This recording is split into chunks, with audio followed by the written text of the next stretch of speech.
and we have Mike Martin in the house joining us, our old friend. Been a long time. Good to see you. It's good to be back in Marion. My mom graduated from Marion High School, so this is home to me. Howdy, Mike. You know, right when I was a kid, and you used to go to the mall from Fairmount. You know, Marion was a big deal. That's it. Fairmount is a tiny little town right by us. For those of you who don't know, it's very close. That's where we bank. My bank is in Fairmount. Yeah. Still? Yep. Citizens? Yeah, give him a shout out. Give Fairmount State Bank. Fairmount Really? State, baby. Woo! Wh- Go Cougars. Just why did you end up at Fairmount State Bank? I have no idea. I was banned from everywhere, and they were. I told them my situation. They were super cool, and they're like, "Oh, well, we'll take your money." We They've like actually money. been the coolest bank we've ever banked with. Really? I think so. Yeah, when you say they were banned because of the CBD? Yep. Yeah. CBD. Okay, and Fairmount State Bank? Yep. Fairmount State Bank That's was the like, only bank that would do it. This isn't a lob to them. I had no idea. That's cool. yeah, Yeah. they're awesome. And I'd go in there and be like, "Hey, I started a new business today. I need to open up a business account." You know, that takes forever. Oh, yeah. 20 minutes, dude. Done. Out Done the door. deal. Done. Bank deal. account made. And you're rocking. It's crazy. Yeah, really cool. I might have to go up to Fairmount State Bank. Yeah, they're They're no awesome. hassle banking. Yeah, It's they're- great. they're That's sweet. amazing to hear. Yeah. So, what you been up to, Mike? What's been going on musically? Yeah. Musically, well, you know, all of us, right, are hitting this time when the day the music died, it feels like. But Yeah, like what the fuck is going on? What is going on in our world? You know what I mean? Everything that we'd had just was like, yeah, I mean, that's you know, that could be a whole show right there. But I think, you know, let's go ahead and address. I know for me, so you asked what I was right in the middle of a tour, and it was going amazing. Our brand new single, which we're going to play here tonight, and the official version's coming out here soon. Yeah. And about it was supposed to come out in a week, and we were actually 3 days away from doing a big video shoot for it at the which, Surf Bar, Which song was that? the Long Gone Train. Okay. Yeah. Good tune. Thank you, sir. We're gonna throw it down. We're gonna I'm throw really that one excited to down play tonight. with you guys. that's funny that you're about to do a video shoot because we were days away from doing a video shoot Yeah. and we got the kibosh, dude. We got canceled. Our camera crew couldn't fly out from New York, and That's good. it was just done. Yeah, and I think, you know, I understand that you know, if it's, you know, the serious issue that we have, we need to address it, you know, but that doesn't change the fact of, you know, a completely changed way of life at the moment. Right? I mean, Absolutely.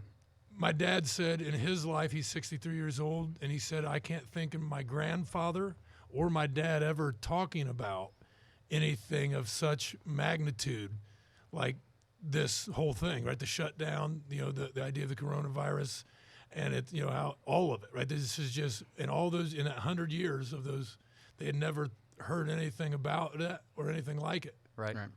Yeah, this is something that most people never see. It's in their historical. entire lifetime. It Yeah, is. it It's is absolutely historical. historical. Fucking weird, man.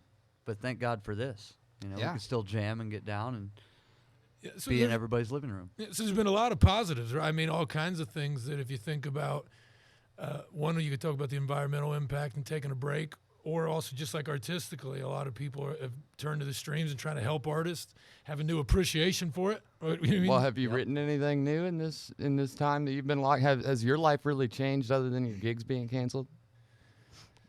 Yeah, so I was down in Charleston, South Carolina, where we have, you know, the FM Studio Charleston, which you guys have spent the night there, you know, passing through. You Oh, guys yeah. were heading somewhere in Georgia, and You wrote a line for us. Yeah, at we that actually because you- we you came down and saved we the were song with a line. we were writing a country song, and Buddha was writing the first verse, and he was stuck on it, and he was like, I remember it was like, what is it? It's really time hoping to make Charleston come daylight, hopeless desperado. You were like, he's like, the road I he's don't like, know. he's like, I'm Because stuck sometimes here. holding on Yeah, he's is like, the same as letting go. it's like, Mike, I need a line. And he's like a hopeless desperado on the road to I don't know. And then Mike just like looks up and he's like, sometimes holding on is the same as letting go. And we're like, son Hot of a damn. bitch, that Hot was the fucking damn. line right there. So we took it, and that song's badass. We'll have to play it tonight. Yeah, I'd it's love to hear easy. it. It's an easy country song. Oh yeah, it's great, man. I do I remember tell you that. what, it's got probably one of the best hooks of any song that we have, in my opinion. You know, just Yeah. because country songs are so just focused on the words, and it just hits home. Like maybe some people don't get it, but it hits home so hard for any musician. You yeah, know I what do I mean? remember the song exactly you're talking about And now. yeah, you know. What's the it's- chorus? The chorus is, there's something I must tell you, something I must confess, the reason for your lonely nights and the ones to come yet. There is another. Oh, yes, it's true. The road is my lover, but it brings me back to you. Yeah, I mean that Like, was hot damn, that was fire. I remember I was- wrote it that was- before we headed out, and I was like, oh, shit. And then that second verse just wrote itself. I was like, Yeah. give me the paper. I just wake up out of a dead sleep. Give me the paper. And I just wrote down in one take that whole second verse. It's yeah, I do remember that too. Now our, they say our writing process is people always ask, and I love I'd love to hear this. Go ahead. right. I can't wait to hear yours as well. You know, we've been listening to your songs and now hearing some of the songs you're doing and how just composed you are in those songs and with the features and really learning your strengths and really just powerhousing it. You know. Well, thank you. I mean, same to you guys. Your process. You're talking. I mean, So, you know, for us, everything is a little bit different. Sometimes, you know, it'll be something that I fully have. Sometimes it'll be something Jane fully has. Sometimes it's a collaborative of we sit together and, you know, write a riff, write some words, pass it on. You write some words, pass it on. And every song, for me, has written itself completely, and every song has written itself differently. You know, I remember this specifically, one of the songs off our new album, Traveling Moo. You know, we were hanging out here. We were teenagers. We were high as a kite, you know, and we went and tromped in the woods for a little bit down there at Matter Park. We just wrote lyrics off of what we saw. Yeah, We'd be like, we- spongy earth or whatever the we'd hell have, it we'd was. have a pad of paper. And we'd just Strategic be grass. That grass is just- strategic. just fucking cracking up, and somebody would say something. Oh God, that's hilarious! Like, and even the name of the song, "Traveling Moo." That day we decided, you know, again we're pretty high. teenagers in Grant County. I Yeah, remember teenagers it in Grant well. County. So we decided that we were going to trade in a bunch of shit for a keyboard, and we went down to Guitar oh Center. My God. And Oh, on yeah. our way down there, we passed this fucking truck with a cow Like it was a journey. on the trailer, but it was an Really? open back trailer with like a wrought iron fence as the It was like back. a U-Haul trailer with a fucking cow in it. Yeah, it's like a car hauler with like a fence at the back. And we're high on acid. Yeah, I mean, So we see this cow, and I remember holy shit! I And this hung is out after the we window, wrote the song, pretty and much. I had all the chicken scratch, and I was just tripping so hard, and I was looking at it, and then I see that fucking cow, and I was like, no way, and I hang out the window and just start mooing at him, moo, and there was somebody, I got back in, and I was like, traveling moo, that was a traveling moo, man. Did you guys see that? And Yeah. then that wrote the whole song. So that's lyrics. You say the song does the music then. Where- So musically, again, it's just- either it's just it's right. either Just like go we crazy. we just sit around our house playing our instrument, and we'll hit something that we like. Yeah, you play 200 things, you'll like one thing. Right, you know, maybe. and I would sit there with my phone, and I would find something I like, and I'd just hit record on my phone and record it. I'd have hundreds of messages on it, and yeah. I'd write words too, just little snips. You know, you never know when you're just gonna need that line, Yeah, absolutely. or what it line was- is gonna it was- come to you and hit you when you need that inspiration. And it was shortly after that we met that Mike Martin around that time. Because Right. it was that was before we left town. So actually, for that those was of you, at Beatniks. yeah. right? Yeah. So for those of you who don't know, you know, when we were just getting started, we hadn't even left our hometown yet. We played with Mike at Beatniks. Beatniks And in it was downtown one Merritt. side later, all the Tonal Caravan guys, and you and somebody else. And then right after that, Mike hooked us up. You know, it was really hard to get gigs and shit because we weren't even 21. And Mike owned one of the premier venues in Indiana. I mean, when you went to Indy on the Move and shit, Doc's Music Hall was 5-star, most recommended venue. Yeah, no, there's And- a lot of great music. What a And good I time. mean, the amount of emails that you received every day from bands trying to just get in there was ridiculous. Yeah, we've talked about this, right? The business of it and how hard it is to Yeah. get somebody's ear. But go ahead. Yeah, so we meet Mike, and he gives us a chance. He brings us into this bar. Not only that, he gave us more opportunity than that. He let us have free reign over this place. You crazy bastard. You crazy He son of a That was bitch. one night of Muncie Girl. That wasn't on purpose. Oh man, no, I mean for years. Like we if did that we one wanted, thing, it like, was like a If lock-in. we needed a Like show- 48 if we hours. wanted to throw a concert and we had a You fully 350 had our person back. room to do it, so that gave us the opportunity to bring in a lot of bands and grow our stuff. Gave us jobs. Yeah. Got me an apartment. We were neighbors. It's really hard for people to fathom that right there, like you're saying. It's true. I didn't ever take it for granted, but it was just there. And then when Doc's, went away, and all of a sudden you don't have a venue like that in East Central Indiana, it doesn't become a tour stop anymore. Right. Right, because it never, nobody comes to East Central Indiana because they had to get there. But hey, I'm playing Chicago, heading to Cincinnati, and that was a great one-off for many people. Like the band, Acoustic Hookah, you guys started bringing them there. And actually, when I was 22, I went to watch Bob Weir play at Hookahville. I'd never heard of Hookah at the time, right? I've been to many Hookahvilles since. I've seen Hookah a couple places throughout the country, and to have them come but to have a venue where you could do that is not easy to do. Right. And Doc Peterson deserves all the credit for that. so that's where we met Mike, and we spent many nights together because me and Mike lived in this apartment complex that was across the street, and it was income based, really nice apartments, fresh, brand new.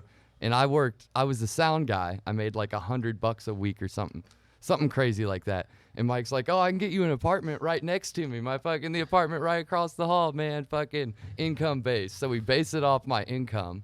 Mike gets me an apartment across the street from the bar for $150 a month, utilities included. And so it was just like walk across the street, such and a man, nice did we apartment, have dude. some fucking fun. Such a nice apartment. It's one of the reasons I believe in investments like that. The apartment, there's a lot of criticism of those, and they'll talk about income-based apartments and the different levels of it. But if you look at the working class gig economy people that could live in downtown and work there because of a place like that. Now you drive through downtown Muncie now, and it's even, you would not believe it. Oh yeah, you gave me the tour a couple weeks ago or a month ago or so. It was a good time. Me and Mike spent the day riding around, smoking out, checking out the town. Mike slowly buying all of downtown Muncie. Why don't you tell us about that? What's going on there? Yeah, dude? what's that's your not development true. plan? That's It went from like the Muncie downtown development plan to the Mike Martin City of Muncie. development plan. no. And trust Are me, you going that's to annex your little area down there and just make it your own little city? No, definitely not. So it's the Thomas Park Avondale neighborhood. It's not downtown, though. As an old hillbilly, I would have thought that you call this downtown because it's a mile away, but the railroad tracks divides it. And I really love this area. If you kind of look at my, my love for Muncie. Again, you're launching, like you talked about, a lot of this musical stuff that we did. So Muncie needs another venue like Doc's, and it's taken years to get back to this point. As you know, we've taken an old building about 5 years ago and slowly started working at it. But if downtown Muncie is like downtown Indianapolis, and downtown or in campus is like Broad Ripple, and then we want to be the Fountain Square of Indianapolis. We want to take that area and make it an arts district, a bohemian district, and take this part of Muncie and rebuild it into a kind of place where, again, like you talk about, you can live right there by downtown, go to all the events down that Muncie has to offer. It's a walkable, bikeable community. So that's what we're trying to do in that area with the Common Market. Awesome. And you got, so over at your building that I was there, since I think I saw pictures pop up, you guys got a studio set up right over there right now? We do nothing like this at all, but it's a demo studio. But the what we were doing this, like talk about, what happened when, we all kind of got the word that it's a change of plans for the spring. We were we had taken, and Josh Hatfield, Mikey McKnight, and Chad Nordoff and I had recorded the bass, drums, and electric guitar here and sent it down to Charleston. And then Karen, the fiddle player, which is a wit out of Charleston, South Carolina, amazing She's the keyboardist. She's the best. Karen is amazing. You can really hear her skill on the Long Gone Train, that she's found her Nice. groove, Yeah. But so we took it down there to Fairweather Studios in Folly Beach, and we had put all the finishing touch on, had it mastered down there at For the Record Mastering, getting ready to put it out. But this was one of the things we're doing with this, is showing the world this is something we can make at the studio in Muncie, and you can come away with the roots of the song, just like what you guys do. I mean, Chris Lord Alge, right, is mixing your guys' album. Yep. It's Oh, yeah. amazing. But again, you can make what you make here, and then if you look at it kind of in a business sense, you're looking at outsourcing the professional part of it. But if you're an independent artist, like what we've tried to, do over the years to get any, traction at all, is you've got to get this product to a point where you can take it to a professional level. And you can't do that unless you have the time and the space, which you guys have done here, right? This is part of your CBD story, even right, your studio. Yeah. I mean, right, and how many years y'all been doing this? Long time.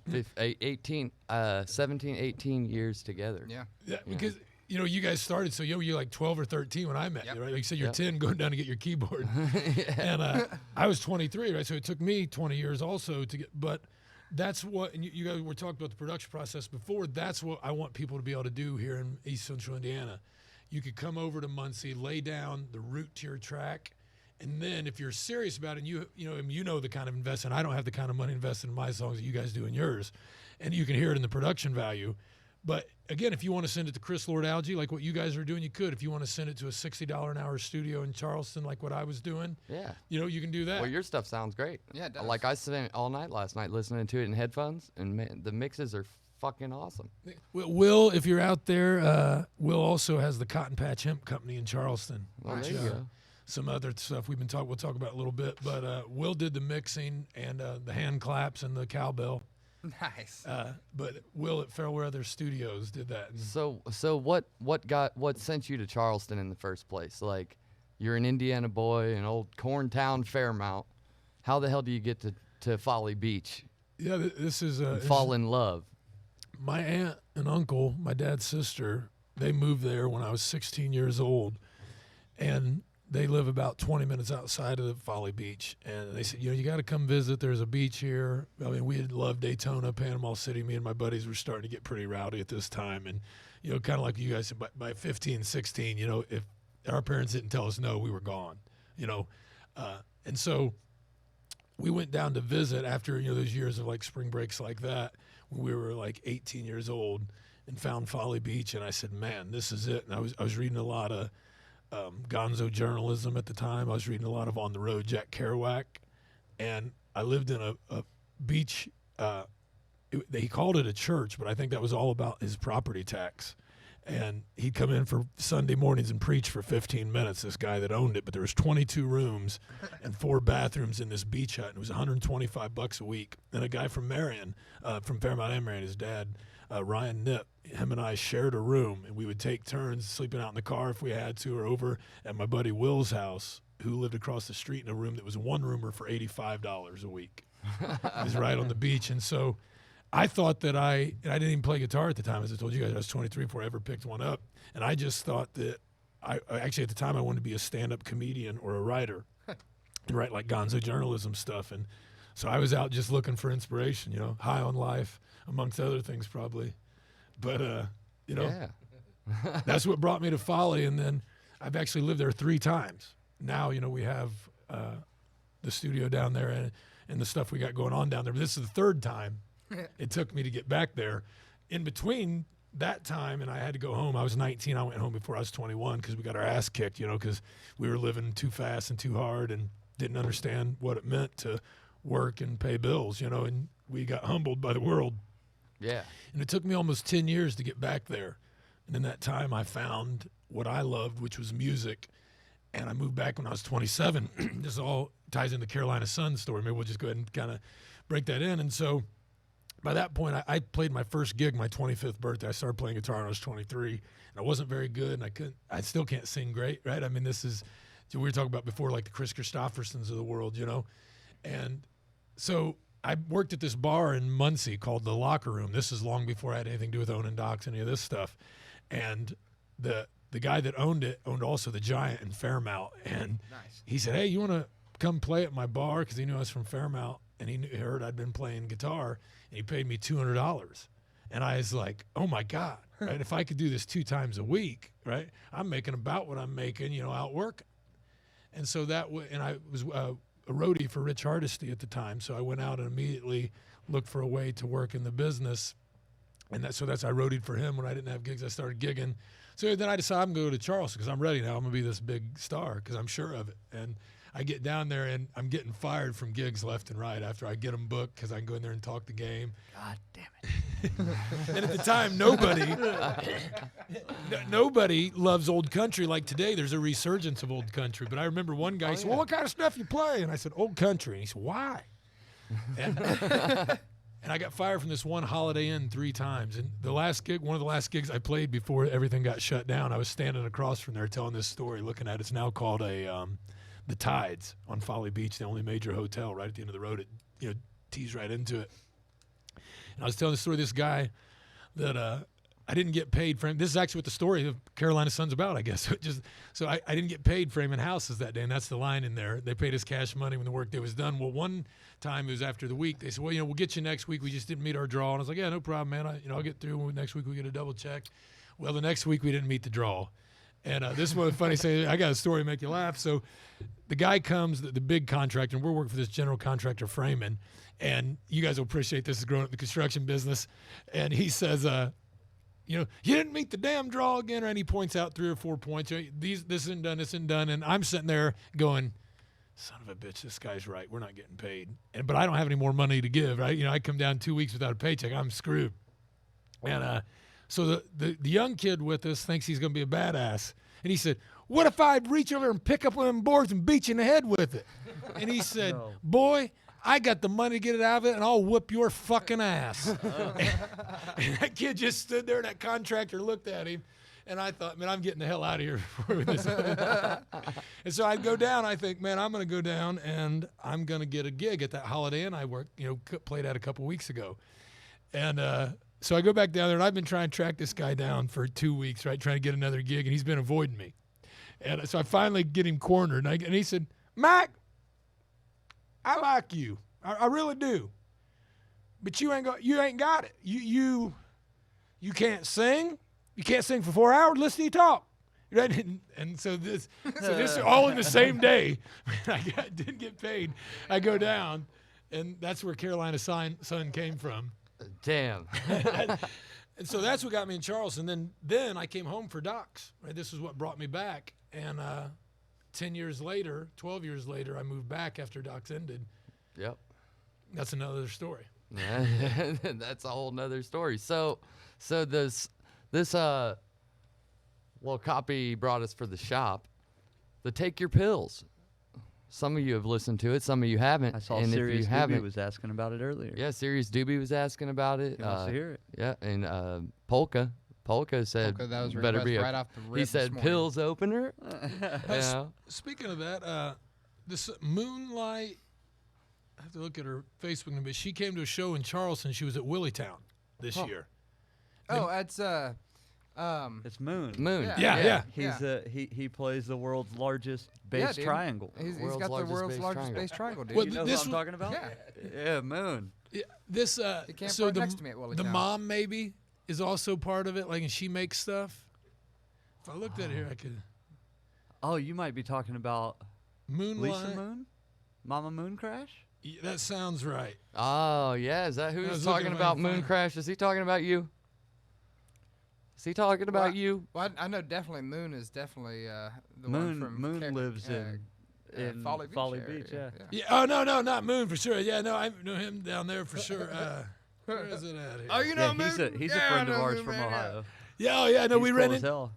He came to your show, so I run into him quite a bit. Yeah. Because he's right there on Folly. Dude, That's next time you awesome. see him, ask him to see his triangle, bro. Yeah, he's got the world's largest bass He triangle. played I bass know that's a weird triangle question, with man, Will but C. can I see your triangle?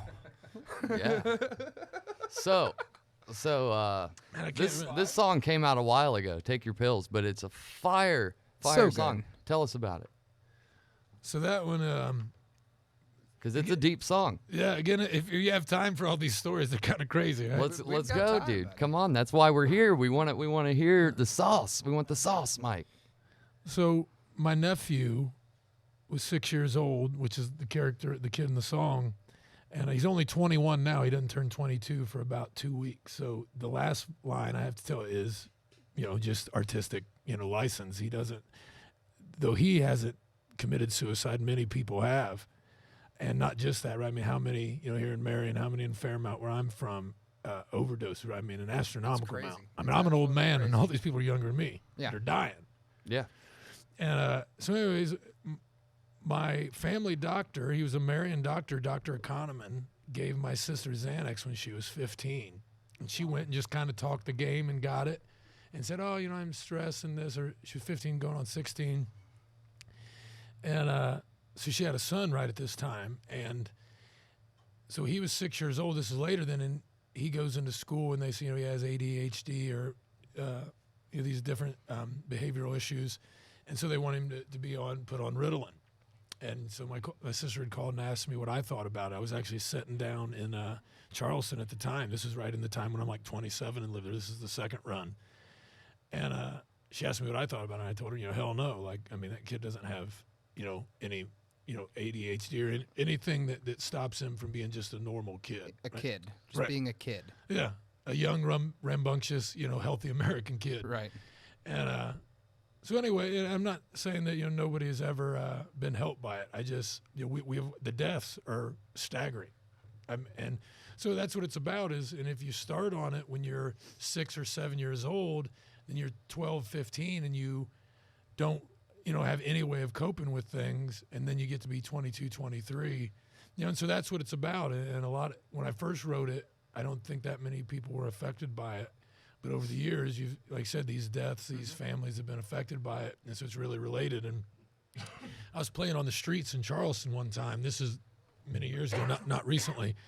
And this guy came by and he said, "Hey, I want to talk to you about something real quick." And he said, "That song, is that yours? I want to put it in a movie." And I said, I would love to put it in a movie, but I don't have a CD. And so if you give me $2,500, I can make my CD, and I'll give you the song. You can do whatever you want with it. He said, Mike, no offense, but you're out here playing on the street. I'm offering you more than you're offering me. I wasn't going to pay anybody. But I just read a book about how to ask for things if if you're looking for them, how to buy a business with no money down.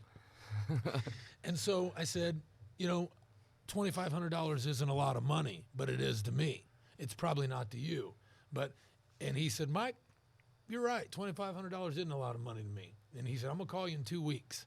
And, of course, I'm, just praying, right? Anything works for the music and to take it to another level, because I'm starving down here. Like I said, it isn't like today. It's a struggle. Yeah, it's not like today at all, which isn't even, right, like it's, gangbusters by any means. But back then it was hard.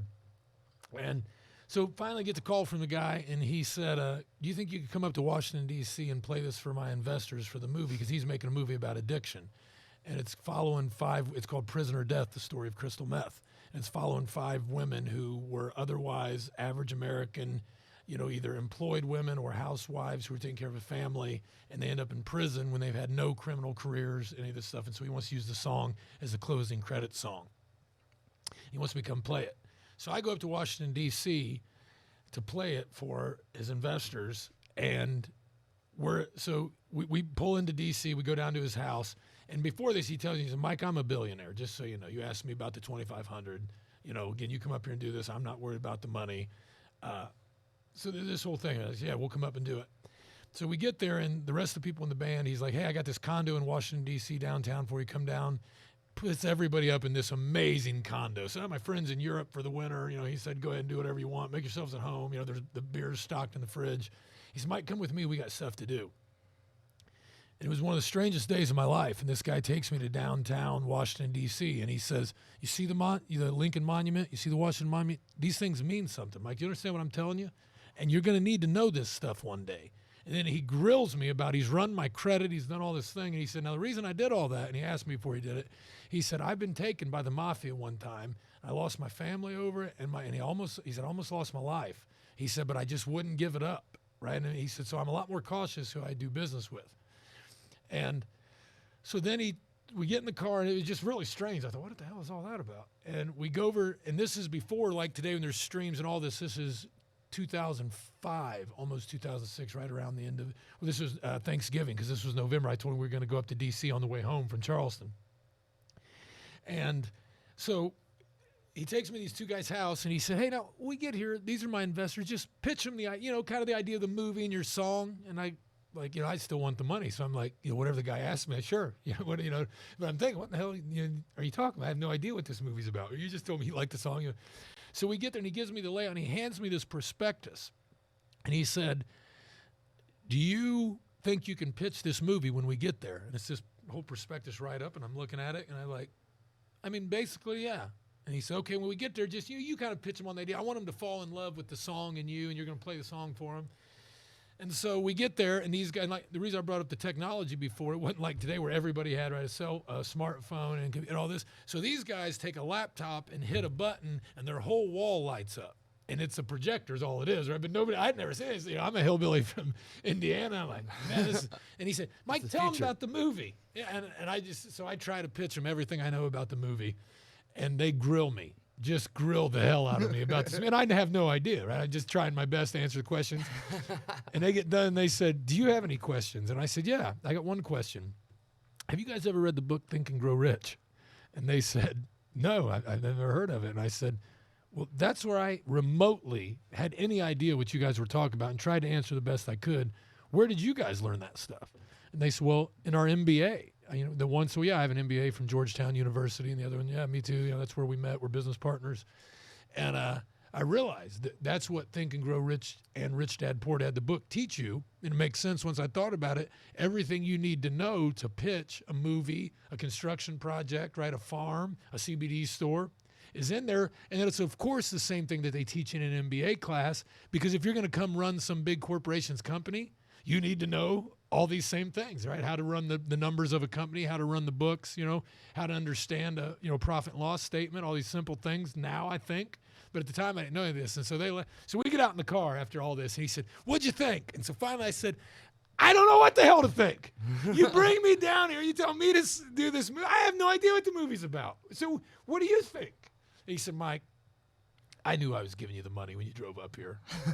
I just wanted you to know how to pitch this. He said, you're going to need to know this one day. And I believe I'm supposed to make the movie. This guy dies of a heart attack 2 weeks later. Oh, shit. Wow. Yeah. I said, this whole journey's wild, but having a chance to tell it, I'll just tell it. Right? That's why we're here. That's why we're here. And so we get ready to leave. And this just shows you how much of a hillbilly I was. He said, Mike, give me your bank account number. I'll wire you the money. You'll have it immediately. We've all wired money now, right? It's not a big deal, but I didn't, And so I said, oh, you think you just give me a check? As soon as I get home, I can deposit and I'll have it. He said, Mike, you've probably never wired money in your life, and I know you don't know. But he said, now listen, I'm going to wire you this money. You'll have it before you can get to an ATM to get it out. So we leave, go straight to an ATM. And my cousin, is the drummer in the band at the time, Scotty Martin, I love you, brother. And put the, the card in, I was like, holy cow, there's $2,500 in our bank account, Let's record a fucking song. Yeah, and so we did. We went, and my buddies Hezekiah and but if you're at Ken, my buddy Hezekiah and Ken recorded our album for us as just for helping out, and we took the money. We're able to. I paid off my first Jeep with it. That was the first thing we did, and we eliminated the payments on that so that the band could keep rolling. There you go. And paid the bills. Yeah, we all lived in the house in the song Carolina Sun at this time. Right, this is actually what it's written about, the people sleeping on the floor at the time. Corey Gibson, who came over here with me, 9 people lived in this house, this 2-bedroom house, on East and West Road in Charleston. Yeah. But one more story with that guy before I get to the part where he died. So I'm getting ready, and he told me about, I want you to know how to pitch this. And he said, Mike, I got a story for you. He said, I told you I'm a billionaire. And he said, I'm a venture capitalist. I made my money, right, buying companies on their way out and turn them for a profit. And he said, I made you pitch that for this reason. There's this kid. He reminds me a lot of you. I really liked him. So I gave him a free office in my spot, just a little corner I didn't use. And I said, go do your thing, right? Tell people you got an office downtown, whatever. And he said, for 10 years, I hear this kid in the corner, million this, 5 million that, 10 million this. This kid doesn't have 2 nickels to rub together. He said, one day, like that, he's a millionaire overnight. And I just want you to know, Mike, it happens. It's hard for you to see because you've never been around it. But I just want you to know this. 2 weeks later, right, we leave. We got the $2,500. We looked at the ATM. Right, we're on our way home. I get a call from his nephew who's shooting the movie. And this was another kid that he was given a break in the movie. And I talked to this kid later. He's the executive producer of Arrested Development, the show. Nice. So I called him 10 years later, the nephew, and said, hey, man, I came across your number in my phone, and I just want to see what you're up to. And he couldn't believe, we hadn't talked to each other in 10 years since this bar in D.C. when he got the company credit card from the uncle, and he said, take him out on town. It's on me, whatever y'all want to do. This is how the night ended before we go off, headed for home for Thanksgiving, thinking, right, that I've got the biggest, and it was the biggest thing in my career because I was starting to really question whether I had something or not, because I thought maybe back in Muncie and Fairmount, because all my friends are wild partiers and, that the bars don't really care if I suck or not. Right? If my friends compound, a couple grand worth of booze, they could give a shit less if you beat on a trash can lid. That's right? all that matters. That's all that matters. It's not about the music. Yeah.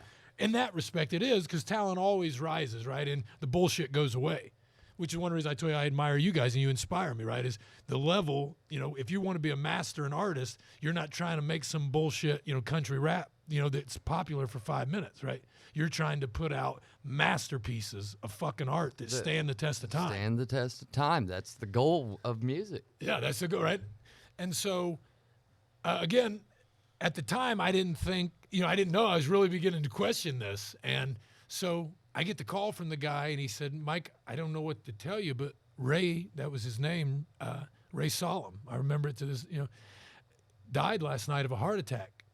Had a heart attack in his sleep 2 weeks after he gave me the money.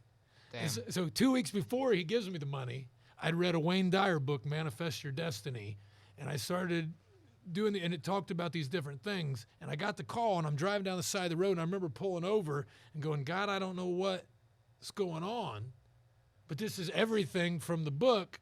And right before this son of a bitch dies, he gives me the money and the confidence boost I need to keep going. This is 12 years ago. Like you said, this was 2006. Hell, it's 14 years ago now. And for the first time, somebody bought one of my songs because of the lyrics, like we were talking about before here, right?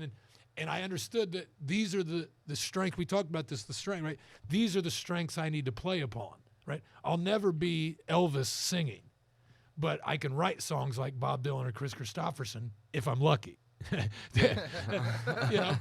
But that, and so this was the first time that it finally worked, and somebody put it in a movie.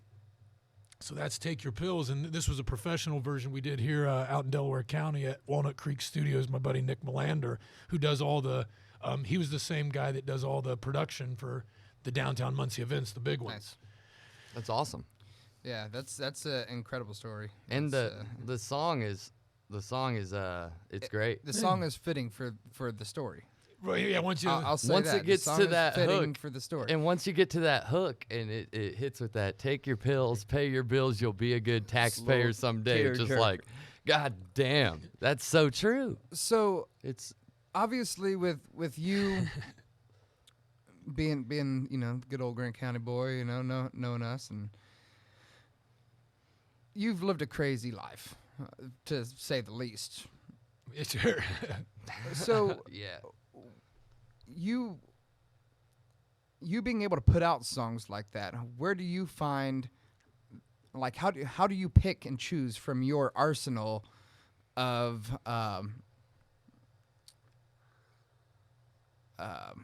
inspiration, I guess, you know what I mean, is what you can, your events throughout your life, being able to write about them, and how do you choose which events, Like on Pills, if I'm motivated by a hardcore belief in something, that there's a fundamental difference between right and wrong, and part of life is you have to choose a position, right? You can't stand on the sidelines and really accomplish anything in life. And if you choose a position, there's going to be people that hate you for it, and there's going to be people that might agree with you. Mm-hmm. There's certainly going to be people that hate you for it. And so if it's worth writing about, then to me it's got to be a position I'm willing to stand on for the test of time. And there's times I have to change my mind because I realize I'm wrong.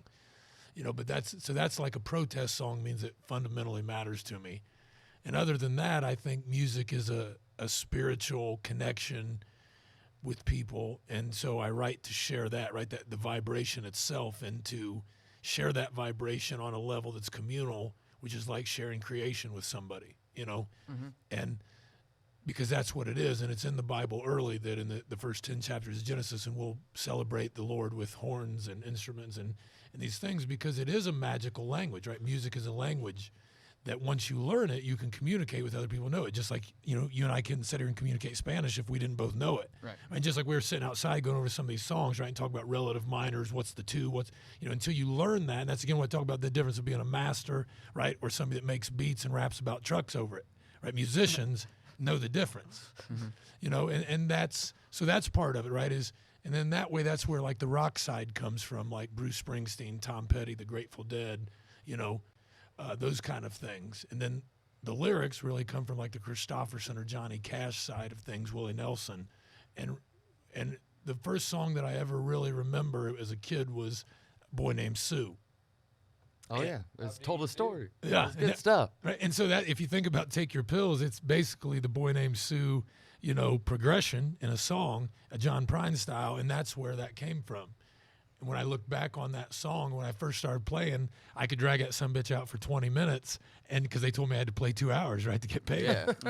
Well, see, what just came to mind, I don't even know why. I just started thinking, man, there's a song from the old days that was that we always loved, and then I remembered it's John that one Wayne song. No, it's that fucking that you did. It was I think it was your song. You wrote it. The fuck the FBI, fuck the CIA. Yeah, no, that's a Steve Earle song. Is it? That Yeah. one was. Hey, remember Yeah. fucking rock the shit out of that It's song. funny. I dude. just listened to it the other day. I accidentally found it on my At iTunes. least 3 broken strings for that song. Oh, At the we end gonna of the we set, gonna 3 play that broken one? strings. Can we play that one tonight? We got extra strings. Can we bring it back? Yeah, I got 4 sets of acoustic strings, so fucking 3 more backups. So break away.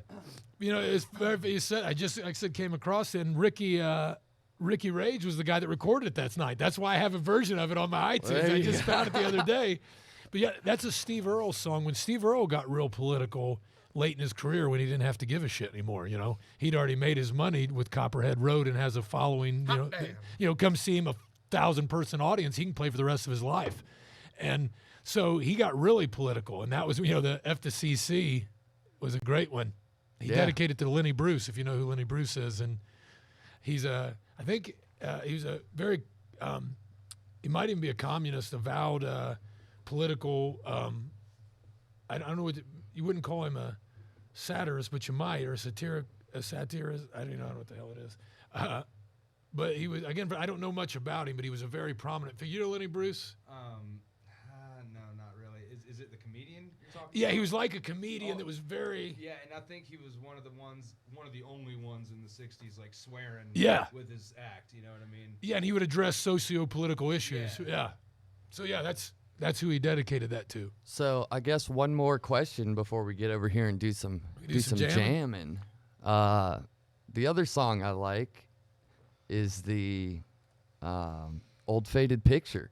Yeah. That was one when me and Ralph first heard it. We were driving down the road, and I was like, "Oh, Mike's got a new song," and we threw it on, and we were like, "God damn!" We listened to it like 3 or 4 times in a row. It's a good one.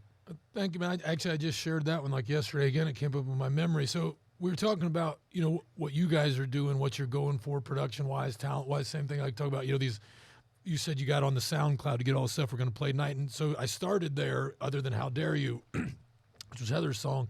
And last year we said we're going to start from here forward. It's got to be nothing but stuff that we think could stand the test of time. Because if not, we shouldn't put it out. Something deep. Right. It's got to be deep and relatable. And production value too, whether that's just like a Mountain Goat song where you do that into a tape deck, but the lyrics are so good you can't argue with, like John Darnielle did, or again, production value, because that's what's going to stand the test of time, right? What people don't realize when you listen to that great old Led Zeppelin or Bruce Springsteen song, well, it's not just something that they set in a room with a Mac and made, right? They layers upon layers and on all this to get that. Now we have so much more technology, and we all do the modern ways to do it, but the principles of a great song and how you build it don't really change. Right. So a year ago we started doing that and said, okay, and so that's what the Long Gone Train EP, which hits Spotify, iTunes, Amazon, all that in about a week or so. That is Old Faded Picture, Carolina Sun, If You Get Lonesome, Come Back Home, which was and again, all 3 of those we put out last year, and then Long Gone Train is the single that comes out here. But Carolina Sun was nominated for Video of the Year in Charleston, Nice. Song of the Year, Album of the Year, believe it or not, I got nominated for Guitarist of the Year. Get the shit out of here. Beautiful Mess got God nominated. damn, yeah. The Beautiful Mess got nominated for Artist of the Year. That's awesome. And then we didn't win any of it. We got Nominees. Hey, man. It's all right. So in the city paper, which would be like the Nouveau here in Indy, they get the nominations are the top 5. So they put out the nomination, the top 5 in every category. And so we get those, right? And we're like, yeah, we're going to get one. And we got Country Americana Band of the Year before. And so that was the 6th one we had was that, but we'd already had that the year before. But there was 5 new ones. They didn't let it go for Song of the Year because there had already been a version of it before, so the 5 that we had. And then the day it comes out, we don't win any of them. And our buddy that we had beat for Country Americana Band of the year before, who was won it the first 2 years before that, came back and won it again. And we had been roommates together in Charleston eating grits, right? So it's just like here. I mean, all the artists, know each other and work together. It's not really a competition, right? But it's getting the recognition is great. And so then the artist that won Artist of the Year was Ranky Tanky out of South Carolina, and they won a Grammy this year. So the artist that beat us. So I was telling my dad, I said, Dad, if you think about it, Ranky Tanky just won a Grammy. They deserved Artist of the Year, right? We weren't the Artist of the Year in Charleston. If this band's out here bringing a Grammy home to Charleston, Right. we're honored to be nominated. Yeah. And Yeah, so true. that was Carolina Sun, then Long Gone Train. So these 4 are ones that I feel like production value and taking the time to arrange a song correctly, right, versus just getting there and jamming through it. Yeah. These are the first 4, and that's what this EP is going to be. You can find all of them on SoundCloud. Nice. If you start at michaelmartinband.com/sun, it'll take you to all of it. Sweet. And so Old Faded Picture is a friend of mine. Yeah, actually, if you guys put exclamation guest in chat, it'll give you the link. So somebody put it exclamation guest, get it in there. Really? It'll give you Mike's link, and you can check him out there. So what were you saying about Old Faded Picture? Yes, a friend of mine, and I don't know if his sister is listening, who the song is wrote for, had passed away. He, after baseball practice, we were 15 years old. He died in a car accident on the way home. Right, he was half mile from his house, mile at the very most. Lived 2 miles from Madison Grant High School, and it was shattering to all of us at the time. We're 15, 16 years old. I mean, not to mention everybody else in high school. And just a very amazing guy, and everybody loved him because he was a really genuine person. The whole family is. And she shared a picture of him one day on Facebook, and the last picture of him, because he passed away, was 1992. This is where the line comes from. And the reason that is because there was no digital pictures in 1992, right? So she took with her phone a picture of this old faded picture. And I was thinking about, so all of us, when we have kids, grandkids, nieces, and nephews, they will be able to Google us and find hundreds, thousands of pictures of us, right? I mean, let's say you guys all have kids and say, look, man, here was my granddad's band. Look at these. These badasses, they had a band called Glostik Willie. And look at this. I mean, these videos. That's true. But They'll be watching this fucking show being like, they're talking about this moment right fucking now. yeah, in the future, keep going. No matter what's happening, That is keep going. weird when you think about that. Yeah, and so this was the inspiration for it. So Casey, his little sister, had 5 kids, and she's my little sister's age. And I said when his nephews go to look him up, all they'll find is this one old faded picture, right? And so that's what that's all that there will ever be of him digitally. All I got is an old faded picture. It's a great song. It's It a is. fucking It's a awesome fucking tune, I dude. said good Mike song. outdid It's himself old this and it's time, faded. boys. Absolutely. It's jaded, like my heart's cut in two. Thank you, man. It's a great Damn song. good song. We're gonna do a And then you We're got gonna do like a good that. rendition. Is there like a orchestral bass drum hitting there? there's something If low. not, I'm hearing it in my head. Something low is slapping. No, If that's they're not, Doc we on can- that. we can do the that. down, so that's Doc on the keyboard in there, Peterson. Damn, Damn. it's awesome. It hits. We're gonna do a It power. hits. We're gonna do a power ballad version of that tonight. It's gonna be so much fun. Yeah, I'm looking forward to that. I hope I can remember it. It's all right. We'll carry Got it, this. or we'll make it up. Right? Yeah. We'll just fucking make it up. So, let's say, since for all you people who are here watching, we just got another mix back from Lord Algie. Oh no. So I guess while we're setting up some stuff, I'll let you hear this this new mix, this kick, Glowstick Willie kick to the dick. Who is that? That's Is that my you? phone. I was just Look at letting that, people- Mike's Good job, Mike. Mike's double playing us. I can hear myself. Our delay actually isn't that bad on It's Facebook not. today. It's not. Usually the delay on Facebook's terrible. Man, I'm going to thank you guys for having me on and getting to share these stories. Thanks for doing it, dude. And that Come just, on. it just scratches the surface. I mean, It's we, our we pleasure. definitely, got to dive back into some more stories after we get done jamming Yeah. it, and we'll, reschedule you in here again sometime. Because, man, I mean, we've already talked over an hour, and it feels like we just barely scratched the surface. That's why I tell you, thank you. To really get a chance to lay these out, these stories are wild, but till you hear them, and, I was, as I've told you, I was, selling cars. I was the finance manager at Tom Wood Honda, and I was a mortgage officer when I was 23, and I fucking hated my job with a passion, right? And I always wanted to be free, but I'd figured out at that point, you got to work for a living. And I'd made my way into sales, and that's why it was easy for me to talk bars and to let me play, right? And I kind of looked the part of this clean-cut dude, and I tell them country, and they think we're going to come and do some Luke Bryan shit, right? And there's going to be people dancing and beats, and, they're like, what the hell is that? A few more years back. Yeah. So, it's just amazing to get to tell the stories. Like I said, I didn't know when I started on this journey that it might work out, right? There was very few times that I've ever thought about quitting, but there's a few times I was just blistered and thought, I don't know how much I got left. I mean, it's definitely the thought of even jumping in fully as a career with this. It's one of the scariest thoughts to go through because this business is crazy. yeah. You're not in it to make money. You're broke as shit. Oh, You Mike you gave pay- me the best piece of advice ever. You know what I'm going to say. The I- best quote Mike Martin's ever said. What is it? You know. Takes 10 years to become an overnight success. That's right. That's right, fact. dude. And that's not my quote, but right, that's the 10,000 hour theory. That's the man. difference of mastery, right? Or Absolutely. I mean, I remember, sitting there in Docs when you're telling us that, when we were doing your radio show, yeah, you know? Yeah. yeah. That's right. That's out there on YouTube somewhere. It is. That's one my radio show now out of Asheville, North Carolina. That's what I'm getting ready to. Corey and I are working on some casts that we're doing some different stuff. The radio show's been going 3 years, and so it all goes full soon here in a couple weeks where we'll be doing the podcast. And this is really the first time I've begun to tell this story of how it came to be. So I wanted to do that on your podcast when you called the other day, Jameson. I told you I couldn't wait to do this, and Yeah. we'll use the audio from this for one of the next episodes for the first one of mine. Yeah. Well, we appreciate you just being here, Yeah. It's our deal. pleasure, dude. Yeah, it's always great to see you. You too, man. It's good to be here. Like I said, it's Yeah. crazy times in the world, and I'm glad. What are you drinking on over there, Mike? So if I could tell one more story before Go we get for started. it. Yeah, You go got- for it. I'm it's queuing. your I'm floor, queuing up bud. some stuff, and we're totally good. Yeah, so this is some cold pressed coffee that Corey's wife made last night. She's working on perfecting the episode. I mean, when I say last night, this is a fresh batch. And so that recently we have bought an old abandoned factory in Muncie and 2 acres behind it right now. And that's why you were making the annex joke, right? Because it's all in this one block. Yeah. But we're getting ready. We have my friends in Charleston have an urban farm called Fresh Future Farm, and you can go to freshfuturefarm.org and look it up. It was started by an amazing woman by the name of Jermaine Jenkins, and so that's going to be in the back. And then in the factory, which is actually the Plank Brothers factory. As I looked up the Plank Brothers, they're these 2 brothers who were Jewish immigrants from Russia, and their dad came here in 1915 and came to Bluffton and started in the salvage business. His uncle was getting him started, planned to bring the family over.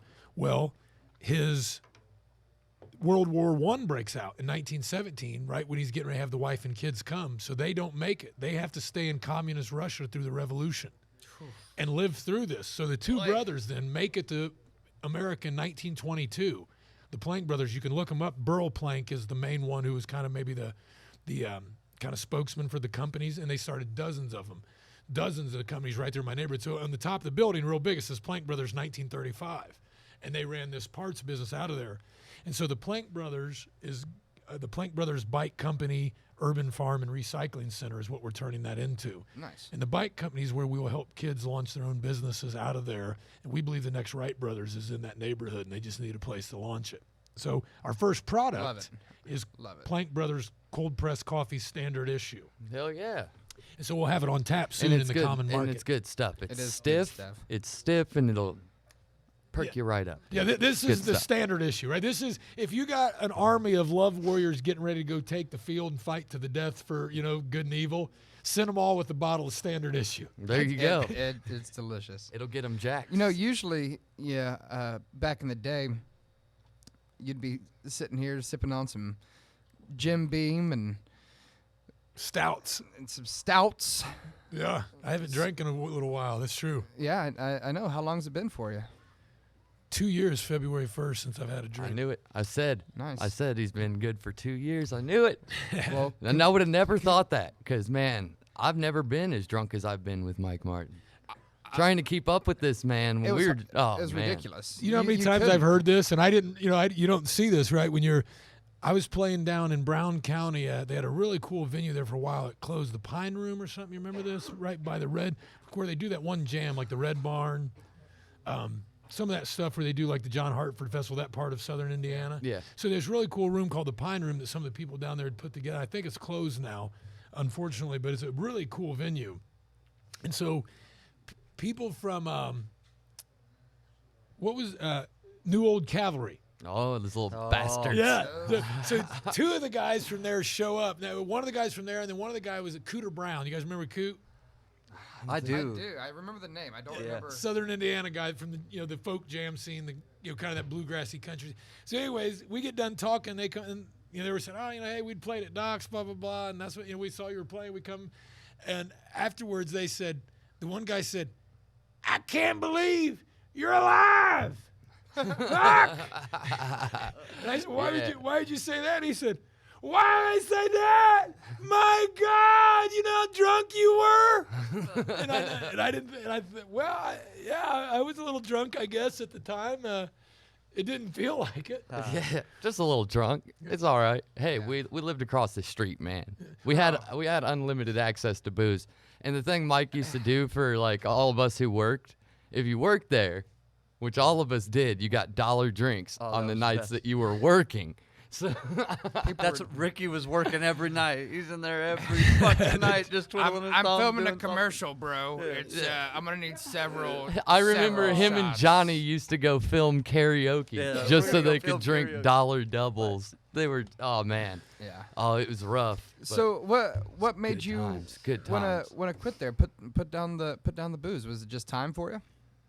That's a big part of it for sure. I've told a bunch of you that I owned a bar for almost 10 years, and the 10 years since then and right before that I've been just a working musician. So for 20 years I made up for a lot of drinking, for the record. So if I stopped drinking 2 years ago, like you boys already, I've drank more liquor than a lot of people will ever drink. Absolutely. Yeah. So Testify to that. so there comes a time, and then the other thing is God, man. I was praying on it real intently one night, and I said, God, I don't want to quit, but I feel like it's time, right? It's the calling. I'm getting to be 40 years old, and I thought, I can quit now, but what if I couldn't in 10 years, right? I'm getting closer, and I thought there'd be nothing worse than to finally make it, and I'm backstage, and somebody's got to stand my drunk ass up on a chair, Dust you off. and push me out there, right? And say, "He gonna be all right, he'll get through."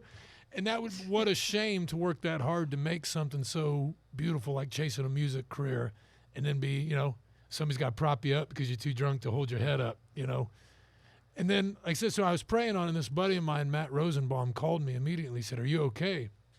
I said, "Yeah, why?" And he said, "I just had this vision of you." And he described the room I'm sitting in. He said, "There's a 45-degree angle." And I said, "Matter of fact, there is a door right there on a 45-degree angle." And he said, "Part of you wants to go through the door, but part of you wants to stay." He said, "But the Lord has been leading you down a path, and when you walk through that door, it's not going to be the same, and you're going to realize why all this had happened." And then, so there was this old preacher in my neighborhood in Charleston where the studio is. He's an 83-year-old guy that he told his dad was a sharecropper, because his dad would have been, at least probably 103 now, and so this is old school Charleston, right? His dad was a sharecropper, and then he had bought his way out of it farming, but it took him years. I go down and talk to him, and I was telling him about and he said, "Young man, I can tell you it's about to flow for you like nothing you've ever seen. It's going to come so fast, you're going to wonder where it's been all these years." And he said, "But God wants his 10%, you hear me?" Yeah, and no bullshit. That's what happened. And that night when my buddy called me the next day, I said, Dad, God talked to me last night in plain English. And so here's where it gets real funky. Is my buddy's telling me this, right? I'm listening. I go, this is pretty odd. I'm literally praying on it right at the moment. Very spiritual person that called me. And right before I left Charleston, this other spiritual guy said, I get this sometimes. I'm supposed to tell you, when God talks, listen and be obedient. I said, okay. And he said, no, seriously, Mike. And this is a real gentle dude. And I said, all right. And he grabbed me by the arm. He said, no, seriously. I said, all right, man. I said, I got you. And he said, I'm supposed to tell you that. So we're getting ready to hang up the phone with my buddy who had called me that night. And I said, man, you want to talk tomorrow? We'll kind of go over all this. And he said, definitely. He said, but before we get off the phone, do the words listen and be obedient mean anything to you? They keep flashing in my mind. I said, dude, you're not going to believe this. Right before I left Charleston, come on, these two don't know each other, have never met each other. They're in Charleston, Indiana. The guy said, he's got to tell me. And he made a point to grab me 3 times. And he just said, listen and be obedient. And he said, yeah, I don't know why, but I saw you sit in this room. There's this door you're supposed to walk through, but part of you doesn't want to. I said, well, yeah, I'm literally just praying. I don't really want to quit drinking. I'm having a good old time, Yeah. But since then, what I've realized is I really do like being more conscious. And if you look at some of the studies in Johns Hopkins University on psychedelics and different things, this is something I'd rather do, right? You give me a microdose of psilocybin any day over a fifth of whiskey, and that's, There you go. That's mean, true. Way healthier for you. way healthier. Amen. One's a mushroom, right? One is a fermentation of something. That's right. So, let me see here. I think I got this queued up. Yeah, here it is. There it is. So we'll throw on this mix while we get set up, and then we're gonna throw down some serious jams. So, let's see what we got. Let's see what we got going. Yeah, we're gonna go jam, right? Yep, we are going to jam. So here's this Chris Lord algae mix, people. This is for you. Get ready. Yeah, I tell people, man, if you've never got to fight for a dream with your cousin, you guys understand this, right? Because you guys have done this since you're little kids, and you do get it. But it's a really cool bonding thing, like you're trying to hold down the treehouse, when you and your cousin are fighting in a van to keep alive and pay the next month's rent. So that's what this was about. I wasn't mad. I was just dealing with it, and I realized those days are gone.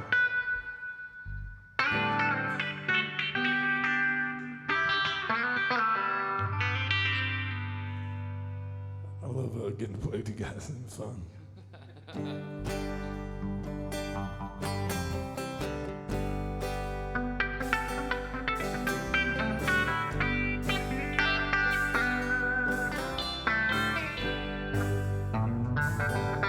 I used to frame houses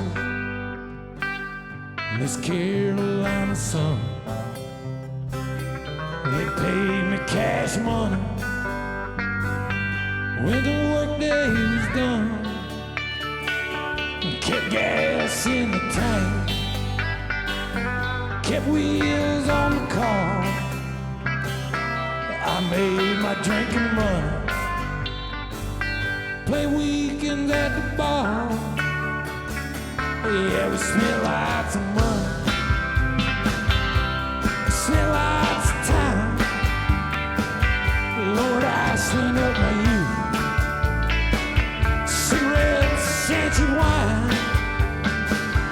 I may die dead broke, but I won't be the first one. Never swing another hammer in that Carolina sun.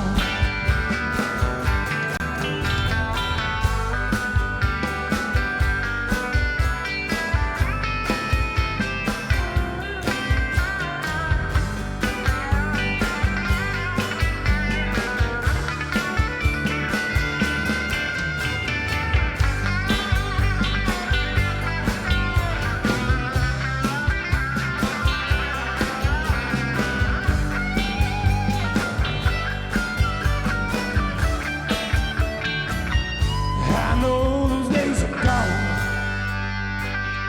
I know they can't come back. It's just me and my cousin, that little tomb set. We never locked the window, We never locked the door. There was always somebody sleeping on the floor. Yeah, we spent lots of money. We spent lots of time. Lord, I sing with my youth.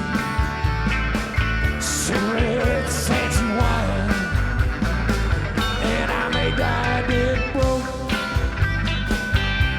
but I won't be the first one. Never swing another hammer. And that Carolina sun, one more time. I'll never swing another hammer. And that Carolina sun.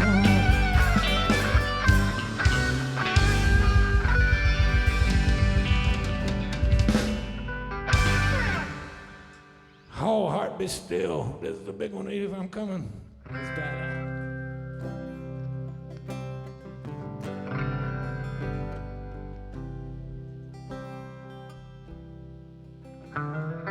All I got is an old faded picture of you. But it's old and it's faded. It's jaded like my heart's cut in two. After all these years, little brother, I still don't know what to do. 'Cause all I got is an old faded picture of you. Yeah, all I got is an old faded picture of you. Yeah, it's old and it's faded. It's dated in 1992. But after all these years, little brother, I still don't know what to do. And all I got is an old faded picture of you.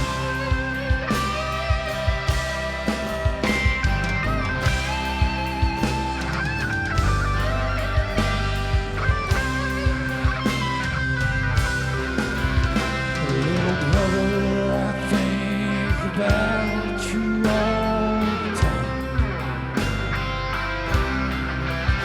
You see, the other day I was laughing, watching those kids of mine. Yeah, believe it or not, little brother, now I got five.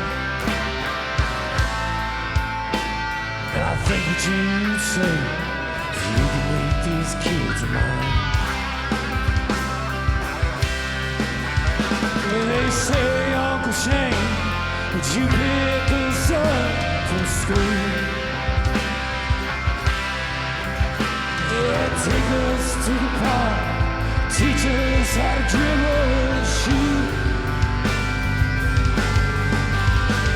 After all these years, little brother, I don't know what to do. 'Cause all they got is an old faded picture.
was fire.